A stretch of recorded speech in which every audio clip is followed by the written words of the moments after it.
Имено сакам да појаснам дека изминатиот ден од страна на Министерството за труд и социјална политика е доставено известување до СОНК со кое, согласно член 19 од Законот за мирно решавање на работните спорови, е назначен помирувач.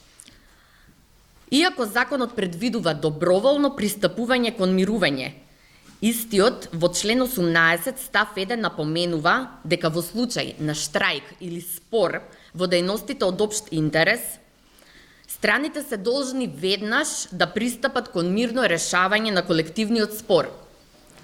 Во став 3 од истиот член, дејностите од општ интерес се вклучително образованието и заштитата на децата. А во став 4 од истиот член е наведено за време трајање на постапката за мирно решавање на спорот, штрајкот е во мирување. Тоа значи дека штрајкот не е прекинат, туку е само ставен во мирување за време трајање од 10 дена, кој рок е предвиден во член 18 став 2 во постапката за мирно решавање на колективниот спор.